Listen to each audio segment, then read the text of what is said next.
কিছু মানুষ রোজা আসার সাথে সাথেই অসুস্থ হওয়ার ভান করে। অর্থাৎ তারা বলে যে আমার রোজা রাখলে পেটে গ্যাস হয়, রোজা রাখলে তার বিভিন্ন ধরনের প্রবলেম তারা আমাদেরকে উপস্থাপনা করে। এক্ষেত্রে ইসলাম কি বলে?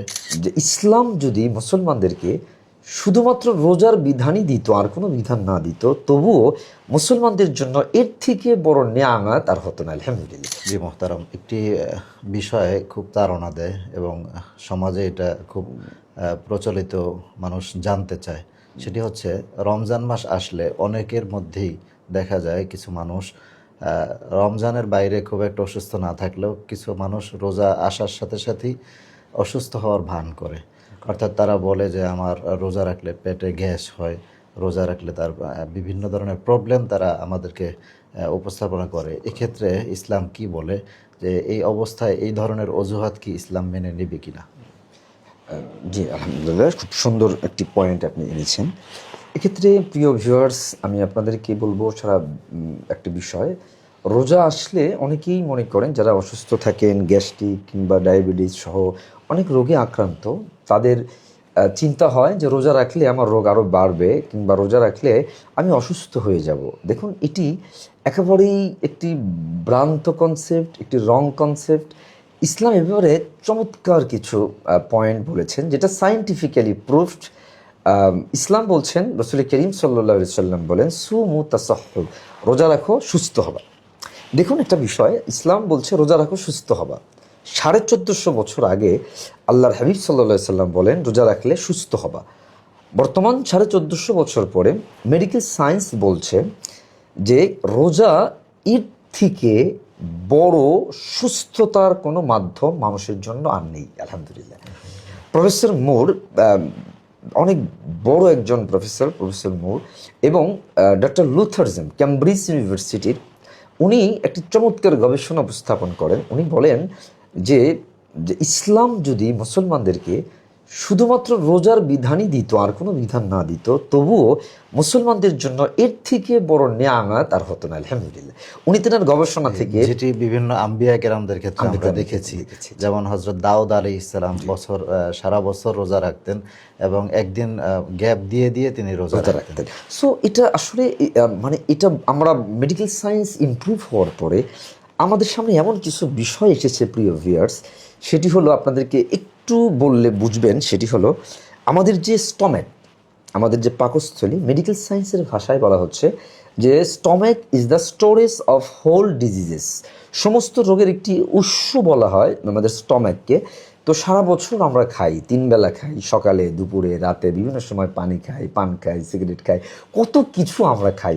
তো আমাদের স্টমেক এটা একটি কম্পিউটারাইজডভাবে আমাদের মেশিনগুলো কাজ করে, আমাদের ডাইজেস্টিভ সিস্টেমের সাথে কানেক্টেড। এরকম অনেকগুলো অঙ্গ প্রত্যঙ্গ একসাথে 24 ঘন্টা কাজ করে। সো একটা মেশিন যখন 24 আওয়ার্স কাজ করে, নন স্টপ কাজ করে, দেখবেন যে কোনো পাখা কিংবা মোটর কিংবা যখন সেটা ওয়ার্ক করে, সেটার মধ্যে কিন্তু এক প্রকার কয় জমে, এক প্রকার আবর্জনা জমে।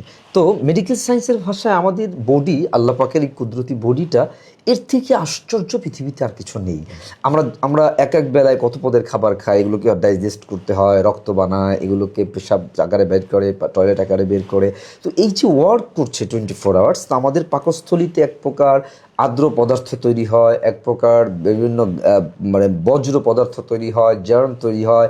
এই সব কিছুকে পরিশোধন করার জন্য আমাদের এই সিস্টেমটার রেস্ট দরকার। রেস্ট তো সুযোগ নেই।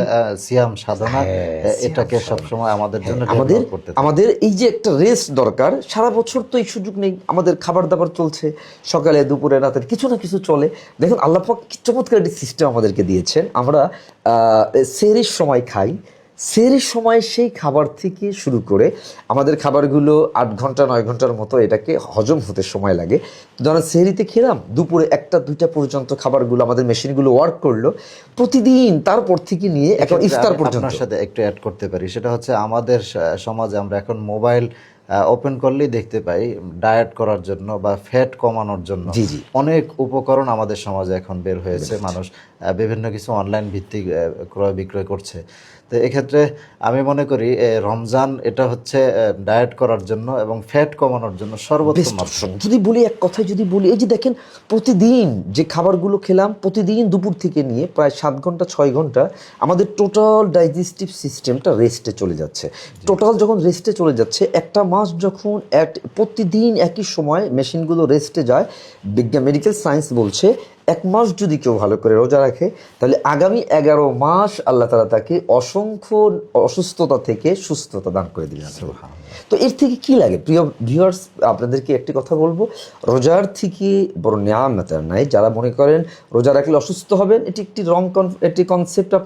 আপনি রোজা রাখুন না, কত ডায়াবেটিসের রোগী, হাজার হাজার রোগী আছে ভাইজান, দেখবেন সারা মাস, তারা অন্য সময় সারা বছর তারা অনেক অনেক কষ্ট হয়, তাদের ডায়াবেটিস নিয়ন্ত্রণ থাকে না, অনেক কিছু নিয়ন্ত্রণ থাকে না, রমজান মাসে আলহামদুলিল্লাহ অনেক ভালো থাকে। তো আমাদের কাছে অনেক কমেন্টস আসে, অনেক কমেন্টস আছে, তারা যে আমরা রোজা রেখে এখন আলহামদুলিল্লাহ অন্য মাসের থেকে অনেক ভালো আছি। সো এটি স্পষ্ট কথা হলো, রোজা এটি আল্লাহর পক্ষ থেকে নিয়ামত। এই অজুহাত নট অ্যাকসেপ্টেবল। যদি কেউ এই কথা বলে তাহলে তারা মেডিকেল সায়েন্স বোঝে না। এটা বর্তমান মেডিকেল সায়েন্সকে অপেক্ষা করা হবে। অবশ্যই আপনারা সবাইকে বলবো, নিজের সুস্থতার জন্য, নিজের ভালোর জন্য আল্লাহর এই ফরজ বিধানকে আপনারা আঁকড়িয়ে ধরুন।